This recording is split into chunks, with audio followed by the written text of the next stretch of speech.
प्यारे बच्चों, 6वीं कक्षा सन्नद्धता कार्यक्रम में दिन 23 से 27 तक रोचक और नई नई बातें सीखेंगे।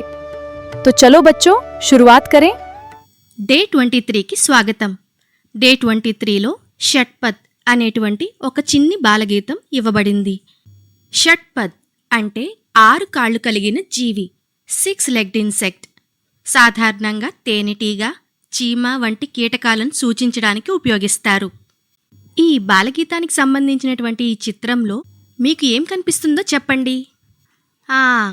ఏనుగు, సింహం, దాని పిల్ల, కొంతమంది పిల్లలు, వీళ్ళందరూ ఒక అడవిలో ఉన్నట్టు కనిపిస్తోంది కదూ. అవును, షేర్ సోరహా జంగల్ మే. షేర్ అంటే సింహం. సింహం ఏం చేస్తోందంట జంగల్లో? జంగల్ అంటే అడవి. షేరేమో జంగల్లో పడుకొని ఉందుట. షట్పదుడా హవామే అంటే తేనెటీగ గీ అని శబ్దం చేసుకుంటూ గీ గీ గీ అని ఎగురుతూ ఉందట. పిల్లలేమో అడవిలో దూరం నుండి చూస్తూ ఉన్నారు. సింహ హసా బచ్చే బోలే. అప్పుడేమో సింహమేమో నవ్విందట. సింహం నవ్వడంతో పిల్లలందరూ హమ్మయ్య అనుకొని, పదండి పదండి మనమందరం కూడా టోలీ బన్కర్ వన్ మే ఖేలే అని అంటున్నారు. అంటే గుంపులు గుంపులుగా మనం కూడా వన్లో అంటే అడవిలో ఆడుకుందాం రండి అని. టోలీ అంటే గుంపు, జంగల్ అన్న, వన్ అన్న దాని అర్థం అడవి అని. తరువాత చూడండి, సే, షా, సా, హా ఈ అక్షరాలకు సంబంధించి మనకి బొమ్మలతో కూడుకున్నటువంటి శబ్ద ఇవ్వబడ్డాయి, అంటే పదాలు ఇవ్వబడ్డాయి. వాటి గురించి తెలుసుకుందాం రండి. షేసే షల్గమ్. షల్గమ్ అనేది ఒక కాయగూర. ఇంగ్లీష్లో టర్నిప్ అని అంటారు. తెలుగులో దీనిని నూలుకోలు దుంప అని అంటారు. దుంపజాతి అన్నమాట. తరువాత షా. షాసే షట్పద్ అంటే 6 కాళ్ళు కలది అని. తేనెటీగకు కూడా 6 కాళ్ళు ఉంటాయి. పొరపాటును కూడా లెక్క పెట్టాలని ప్రయత్నం చేయకండే. షట్పద్ పదంలో మొదటి అక్షరం ఏమిటి? సరిగ్గా చెప్పారు, షా. షాసే షట్పద్ అంటే తేనెటీగ, హనీబీ. మీరు సైకిళ్ళు, బళ్ళు దేని మీద తొక్కుతారు? రోడ్డు మీదే కదా. రోడ్డుని హిందీలో సడక్ అని అంటారు. సడక్లో మొదటి అక్షరం ఏమిటి? సా. సా అక్షరాన్ని సున్నితంగా పలకాలి. ముందు మీరు నేర్చుకున్నది షా, ఇది సా. సాసే సడక్ అంటే రోడ్డు, దారి. పొలాన్ని రైతు దేనితో దున్నుతారు? నాగలితో కదూ. నాగల్ని హిందీలో హల్ అని అంటారు. హల్ శబ్దులో మొదటి అక్షరం ఏమిటి? కరెక్ట్, హా. హాసే హల్ అంటే నాగలి. ఇంగ్లీష్లో ప్లో అని అంటారు. ఇప్పుడు మనం సే, షా, సా, హా ఈ అక్షరాలకు సంబంధించి దేఖియే బోలియేలో మరికొన్ని శబ్దని అంటే పదాలను తెలుసుకుందాం రండి. సేసే షర్బత్. షర్బత్ అంటే తీయని డ్రింక్ అన్నమాట. షర్బత్లో మొదటి అక్షరం ఏమిటి? సరిగ్గా చెప్పారు, సే. తరువాత సేసే షహద్. షహద్ అంటే తేనె, హనీ. షహద్ శబ్దులో మొదటి అక్షరం ఏమిటి? కరెక్ట్, సే. తరువాత షడ్భుజ్ అంటే 6 భుజాలు కలది అని. ఇంగ్లీష్లో హెక్సాగన్ అంటారు. షడ్భుజ్ శబ్దులో మొదటి అక్షరం గుర్తించండి. కరెక్ట్, షా. తరువాత సబ్జీ అంటే వెజిటేబుల్స్, తెలుగులో కాయగూరలు అంటాము. సబ్జీ శబ్దులో మొదటి అక్షరం ఏమిటో చెప్పండి. కరెక్ట్, సా. తరువాత సంత్రా అంటే ఆరెంజ్, కమలాఫలం. సంతరా శబ్దులో మొదటి అక్షరం చెప్పుకోండి చూద్దాం. కరెక్ట్, సా. తరువాత హరా అంటే పచ్చని రంగు, ఇంగ్లీష్లో గ్రీన్. హరా శబ్దులో మొదటి అక్షరం సరిగ్గా చెప్పండి. కరెక్ట్, హ. హాసే హరా. తరువాత హథోడా. హథోడా అంటే సుత్తి, ఇంగ్లీష్లో హ్యామర్ అని అంటారు. హథోడా శబ్దులో మొదటి అక్షరం చెప్పుకోండి చూద్దాం. సరిగ్గా చెప్పారు, హా. హాసే హథోడా. డే 24లో మనకి ఆలో రంగ్ భరియే అని 2 చిత్రాలు ఇవ్వబడ్డాయి. మొదటిది జింక, మరొకటి సింహం ఇవ్వబడ్డాయి. వీటిని రంగులతో అందంగా నింపండి. తరువాత ఆలో అక్షర్ రేఖాओं का परिचय లేఖన్ అభ్యాస్. ఇందులో సే, షా, సా, హా అక్షరాలకు సంబంధించినటువంటి ఒక క్రమంలో రాయబడినటువంటి అక్షరాలను మీరు కూడా అదే క్రమంలో ఇవ్వబడినటువంటి ఖాళీ బాక్సులలో సే, షా, సా, హా అక్షరాలను రాయండి.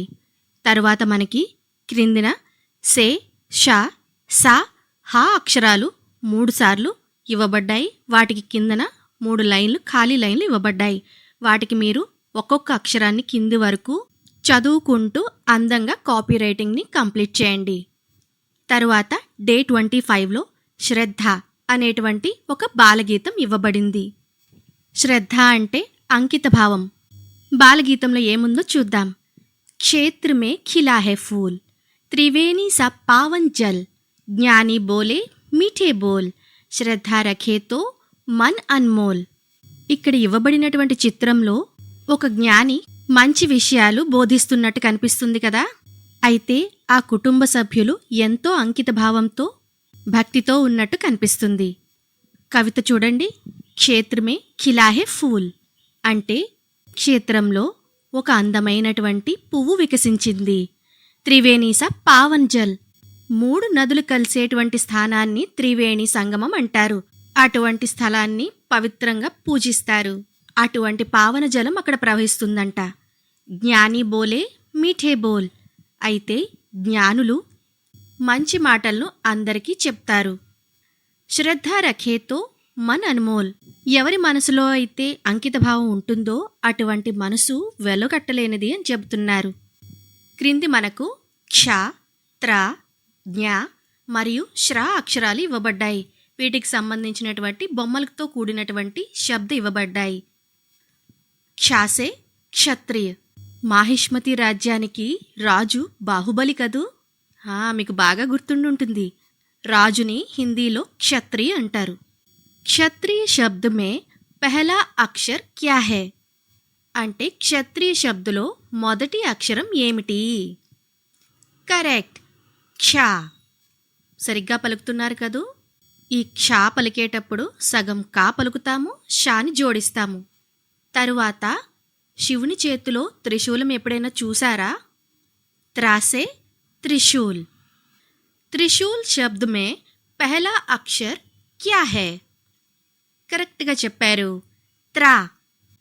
తరువాత జ్ఞాని, ఎవరైతే తెలివిగల వాళ్ళు ఉంటారో, అన్ని విషయాలలో అవగాహన కలిగి ఉంటారో వాళ్ళని జ్ఞాని అంటారు. జ్ఞాని శబ్దులో మొదటి అక్షరం ఏమిటో చెప్పండి. సరిగ్గా చెప్పారు, జ్ఞా. తరువాత కష్టపడి పనిచేసే వాళ్ళని, శ్రమించే వాళ్ళని శ్రమిక్ అని అంటారు. శ్రమిక్లో మొదటి అక్షరం ఏమిటో చెప్పండి. కరెక్ట్, శ్రా. శ్రాసే శ్రమిక్. ఇప్పటి వరకు మీరు క్ష, త్ర, జ్ఞ, శ్ర అక్షరాలకు సంబంధించి బొమ్మలతో కూడిన పదాలను తెలుసుకున్నారు. ఇప్పుడు క్ష, త్ర, జ్ఞ మరియు శ్ర అక్షరాలకు సంబంధించి మరికొన్ని కొత్త పదాలను తెలుసుకుందాం. క్షాసే క్షేత్ర అంటే క్షేత్రము, ఇంగ్లీష్లో ఏరియా అని అంటారు. క్షేత్ర శబ్ద మే పహలా అక్షర్ క్యా హై? జవాబ్ దీజియే. క్షేత్ర శబ్దులో మొదటి అక్షరం ఏమిటి అని. తరువాత త్రాసే త్రిభుజ్ అంటే త్రికోణము, ఇంగ్లీష్లో ట్రయాంగిల్ అని అంటారు. త్రిభుజ్ శబ్ద మే పహలా అక్షర్ క్యా హై? జవాబు మీరే చెప్పండి. తరువాత జ్ఞానాలయ్ అంటే జ్ఞానాన్ని అందించే ప్రదేశము. A temple of knowledge. జ్ఞానాలయ్ శబ్దులో మొదటి అక్షరం మీలో ఎవరైనా చెప్పగలరా? తరువాత శ్రాసే శ్రవణ్. ఇది ఒక పేరు, శ్రవణ కుమారుడు అని. పేరు ఏ భాషలోనైనా శ్రవణ్ అనే ఉంటుంది. ఇంగ్లీష్లోనైనా శ్రవణే, హిందీలోనైనా శ్రవణే. డే 26లో మనకు ఆలో రంగ్ భరియే అని ఒక పతంగ్ మరియు ఒక కాగితపు ఫ్యాన్ ఇవ్వబడింది. వీటిని అందంగా రంగులతో నింపండి. తరువాత ఆలో అక్షర్ రేఖాओं का परिचय లేఖన్ అభ్యాస్. ఇందులో అక్షరాలను ఒక క్రమంలో క్ష, త్ర, జ్ఞ మరియు శ్ర అక్షరాలను వ్రాయబడి ఉన్నాయి. మీరు కూడా చూపించిన విధంగా అదే క్రమంలో అక్షరాలను ఖాళీ బాక్స్లలో నింపండి. తరువాత కిందన క్ష, త్ర, జ్ఞ మరియు శ్ర అక్షరాలను కాపీ రైటింగ్ రాయటానికి ఖాళీ స్థానం ఇవ్వబడింది. మీరు ఒక్కో అక్షరాన్ని క్రింది వరకు చదువుకుంటూ రాయటం వల్ల మీ హ్యాండ్ రైటింగ్ మరియు అక్షరం పట్ల అవగాహన బాగా పెరుగుతుంది. అక్షరాలను అందంగా రాస్తారు కదూ. ఈ డే 26తో మీరు హిందీలో ఉన్న అన్ని అక్షరాలతో పరిచయం పొందారు.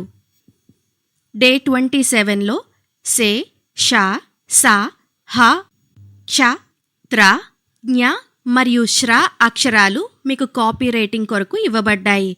మీరు ఒక్కొక్క అక్షరాన్ని క్రింది వరకు చదువుకుంటూ అందంగా అక్షరాలను రాయండి. शाबाश बच्चों, आप सभी अद्भुत हैं। ऐसे ही उत्साह और लगन के साथ आगे बढ़िए।